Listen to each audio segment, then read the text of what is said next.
ஸ்ரீவைகுண்டம் அருகே முட்புதரில் வீசப்பட்ட பச்சிளம் குழந்தையை மீட்டு காப்பாற்றிய சிறுவனுக்கு போலீசார் பரிசு வழங்கி பாராட்டினர். ஸ்ரீவைகுண்டத்தை அடுத்த நாசரேத் மில் ரோடு பகுதியில் உள்ள மணிநகரைச் சேர்ந்த தம்பதியர் பாலமுருகன் ராஜேஸ்வரியின் மகன் சிவபாலு சம்பவத்தன்று சாலையில் நடந்து சென்று கொண்டிருந்த போது அங்குள்ள முட்புதரில் குழந்தையின் அழுகுரல் கேட்டுள்ளது. உடனடியாக சிவபாலு அங்கு சென்று பார்த்தபோது பிறந்து சில மணி நேரமே ஆன ஆண் குழந்தை ஒன்று துணியால் சுற்றப்பட்ட நிலையில் கதறி அழுது கொண்டிருந்தது.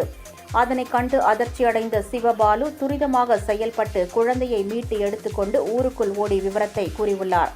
தகவல் அறிந்ததும் விரைந்து வந்த நாசரேத் போலீசார் குழந்தையை மீட்டு சிகிச்சைக்காக அங்குள்ள ஆரம்ப சுகாதார நிலையத்திற்கு கொண்டு சென்றனர். அங்கு பரிசோதித்த மருத்துவர்கள் குழந்தை ஆரோக்கியமாக இருப்பதாக கூறினர். இதையடுத்து தூத்துக்குடி குழந்தைகள் காப்பகத்தின் மூலம் தூத்துக்குடி அரசு மருத்துவமனையில் குழந்தை அனுமதிக்கப்பட்டு கண்காணிப்பில் வைக்கப்பட்டுள்ளது.